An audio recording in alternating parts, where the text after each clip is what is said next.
YouTube. What's up, baby? We're back in here again with another review. This is Q's Insight. I am Callie, and today we're gonna be reviewing um, a classic, not like a way back in the day classic, but a classic for me. And this is Jeepers Creepers review. So, um, being that this is an old movie, I'll kind of delve into like more of what happens in the story, but I don't want to I just don't want to spoil everything. That's not what I'm here for. I'm just here to kind of give my opinion on stuff, to kind of give you the overlay of like, what happens in the movie, but I don't like to go in, in every aspect of whether it be a TV series or a movie, because that's just, you know, that's just it's not what I do. You know what I'm saying? And I'd rather you guys, watch a movie or have had watched a movie, um, or take my review and then be like, okay, well he says, like it's a good movie, like I'm gonna watch it. So, but anyways, Jeepers Creepers. So this movie came out in 2001. I was a youngster when I watched this. I remember I went to my friend's house and he was like, yo, like I got this movie for you to check out. And I was like, what is it, And he was like, it's a scary movie. And I was like, cool, because I'm all about scary movies. I've watched scary movies since I was very, very young, probably before I should have even started watching them. But the first movie that I was introduced to that was scary, when I can remember everything, was It. And Pennywise scared me to death, but I was really trying to fit in with my brothers and his friends. So, I was I I I sacrificed, sleep and being okay in the dark and everything like that, just by watching that movie. And I sacrificed my ability to be around clowns. Like even still to this day, like I don't like clowns, and that's literally because of Pennywise. So, but yeah, man, my friend had invited me over to watch a movie. I didn't know much about this movie. I just remember seeing the commercials back in the day, and it looked interesting, but I didn't know when I was gonna watch it or if I ever was gonna watch it. But because my friend had it at his house, and I think he rented it or whatever, I saw it, and it it it did bother me. It did bother me. It definitely did bother me because this was something that I had never seen before.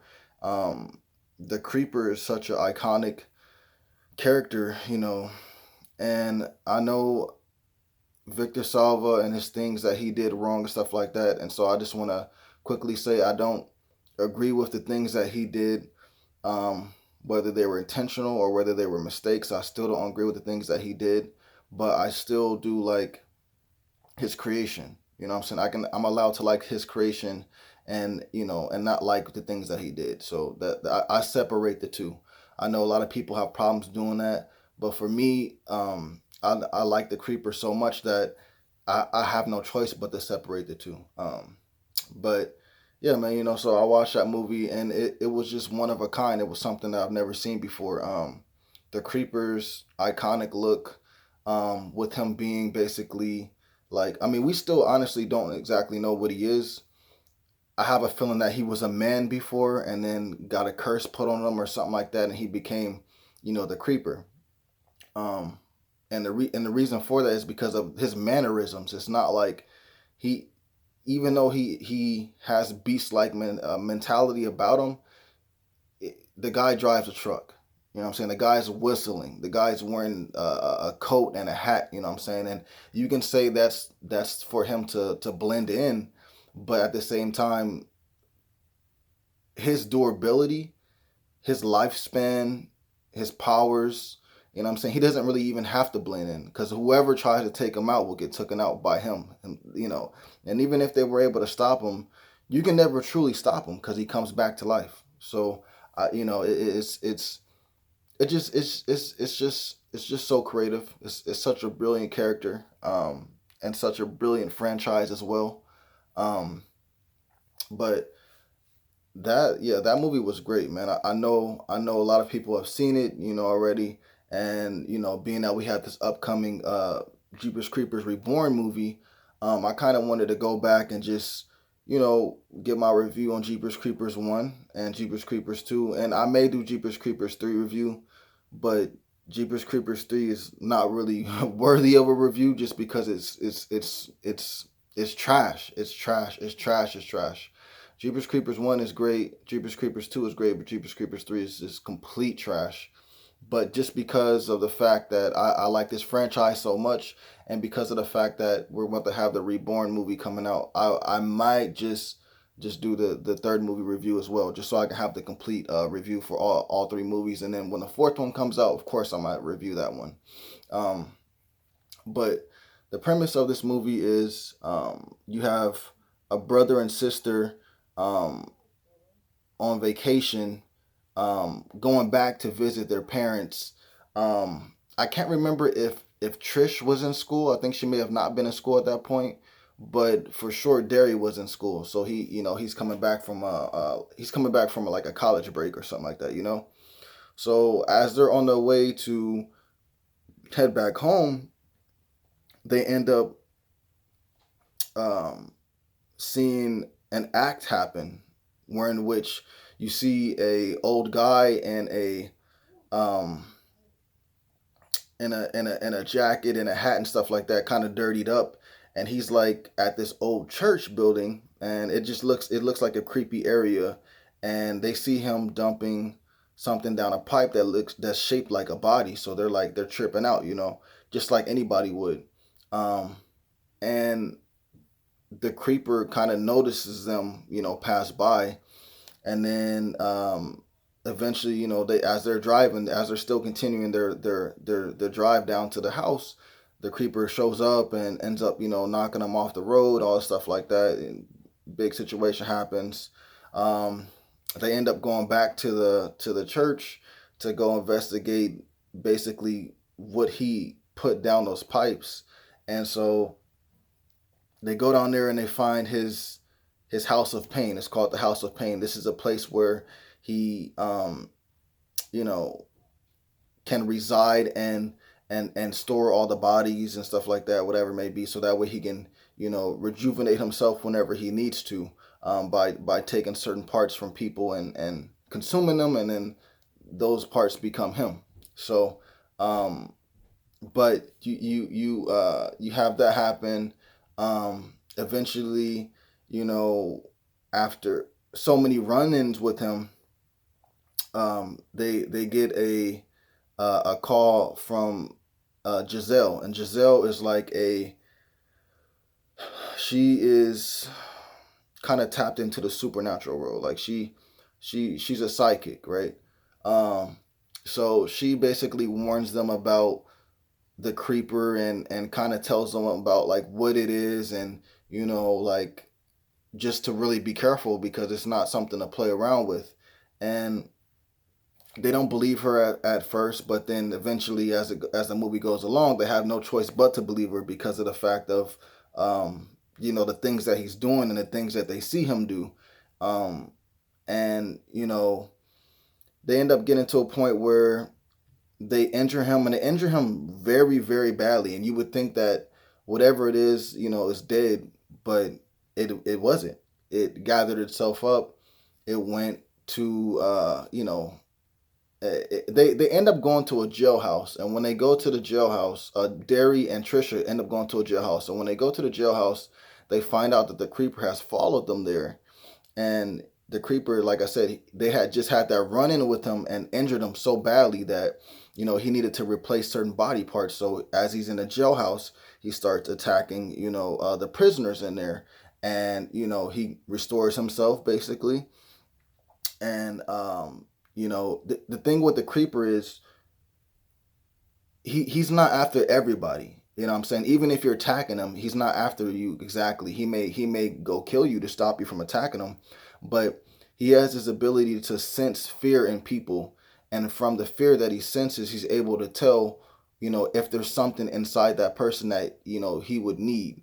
So throughout this whole movie, you know what I'm saying, you find out that he's sensed something from either Trish or Derry, And he wants that. He's not going to stop until he gets it. He never stops until he gets whatever he wants. Even if he was to kill, like, pretty much kill him or whatever, when he rejuvenates, he's going to come back after you.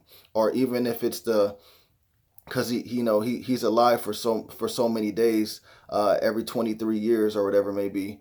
And even if his hibernation mode was to come out, when he comes out the hibernation mode 23 years later, if you're still alive, he's going to come after you. He's going to get the part that he wanted, right? So there is no stopping this entity. But you end up finding out that the person that he smelled the fear and wanted a certain part from was Derry, and Derry ends up getting kidnapped. Trish can't save him. There's this whole kind of shootout in the police station and everything like that, and they can't stop him. And by the end, like I said, he kidnaps Derry and flies away, and then you notice what part he wants from Derry because they show you at the end, and that was the end of the movie right there. So like I said, there's a lot of stuff that I skipped through. This movie is great, so I would suggest that you watch it. But like I said, there's a lot of parts that I skipped through. I just kind of wanted to give you the premise and kind of give you a little bit of spoilers, so that way you can kind of get a feel for the movie. And if you've seen it, you kind of you definitely will understand what I'm talking about. Um, my favorite scenes in this movie will probably have to be the opening. The whole chase, them discovering that he's dumping bodies down this pipe that leads to a church that leads to his lair called the House of Pain.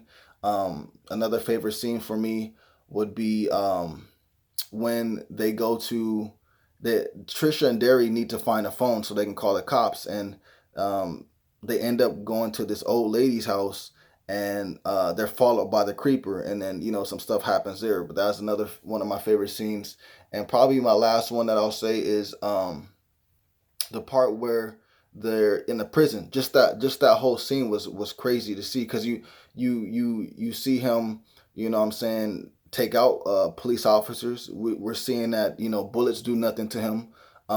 We're seeing that um, and we're seeing his body for the first time, because he's without his trench coat, he's without his hat, he has no clothes on. So you're really, really getting a good view of what this entity really looks like. And they did a very good job with the makeup, and uh, the creepers played by Jonathan Breck, and he does such a great job. Like he he he is the creeper. You know what I'm saying? When you watch movies and you be like, yo, this guy is really this guy. Well, that's the case for Jonathan Breck. He really is the creeper. So that's why I was so mad at when I heard Jeepers Creepers Reborn was coming out, that the creeper wasn't going to be played by Jonathan Breck. So, um, but we'll have to give that a chance and see how this new guy does, right?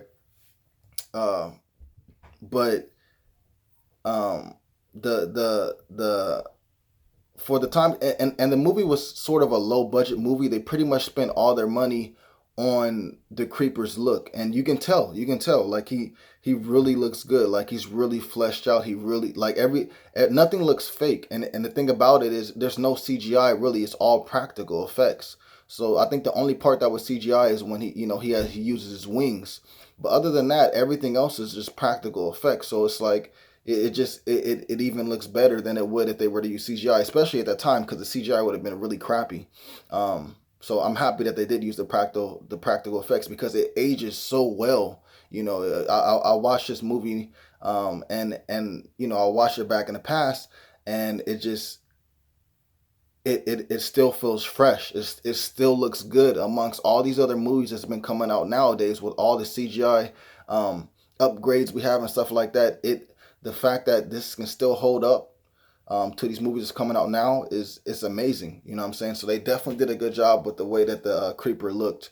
Um, but yeah, man, it's definitely worth watching if you guys never seen it. And if you guys seen it, man, rewatch it and let me know like how you feel about it, and how do you feel about it holding up to movies that come out nowadays with the standards that we hold now? Because I think that it does a great job. It's really aged well. But yeah, that's basically it for this movie. Kind of gave you a little brief um, layout of what it was kind of about. So little spoilers here and there, and then tell you some of my favorite scenes from the movie. But yeah, man, I can't wait for this new one to come out. Hopefully, they can continue the legacy and do it right, because Jeepers Creepers 3 was horrible. Um, but if you guys seen the movie, let me know what you guys think in the comments down below. Um, Please remember to like, subscribe, and share. This is Q's Insight. I am Cali. But before I go, I would give this movie out of 10, just because of the fact that it held up so well, and I loved it so much back then and I still love it now. Out of 10, I get this movie a 9, man. I get this movie a 9. But yeah, until next time.